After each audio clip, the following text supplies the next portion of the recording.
Kolani, it requires concerted efforts from all fronts. We have seen, as you indicated, the deployments of troops in the Kruger area, primarily as part of the responsibilities of the Defence Force to patrol the border. But we have had concerns from the South African National Parks. They've raised a concern with Minister Molewa about the increasing incursions we've observed of some of the people who come using our border with Mozambique.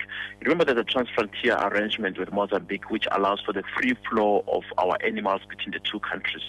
So the open fence has heralded open season for some of these particular poachers. So we're trying to address that with Mozambique, primarily because the open fence was geared towards ensuring that we share our tourism spin-offs and benefits with our neighbors like Mozambique. But again, what surprises people like Isaac Mdaga, who sent me this email, is that especially at Kruger, where you've deployed soldiers, just last week, and this is according to your own statement, the Kruger National Park remains the hardest hit, with the number of rhinos poached since last week increasing from 167 to 180.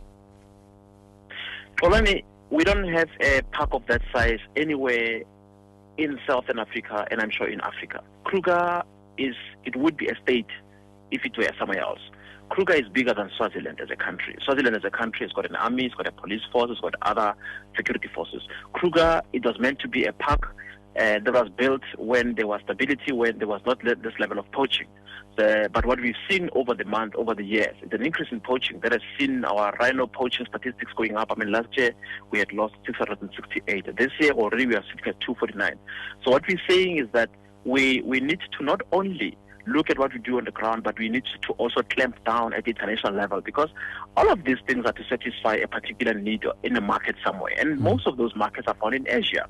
We've signed an MOU with Vietnam, primarily because we want to work closely with the Vietnamese government to try to close the black market in Vietnam.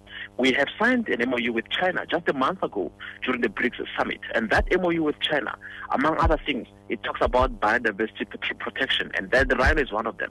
In the next few weeks, my colleagues will be going back to Asia for two other countries, Laos, Thailand, and other countries that are part of the deal. Yeah, but have you signed any MOU with neighboring countries? You referred, for instance, to the porous nature of our borders, people coming through to our borders. Clearly, you need to deal with it at that level as well. We are dealing with it at that level. Minister Molewa is built to meet with her Mozambican counterpart, primarily because, firstly, we need to look at the terms of our trans-frontier conservation arrangement, because part of the agreement is that the two countries must work together to ensure that there's enforcement. I've got to wrap up, but and this is quite unfortunate, because at this stage we've got to make a conclusion and say that we are losing this war. Polani, it may look like we are losing the war, but we will win the battle.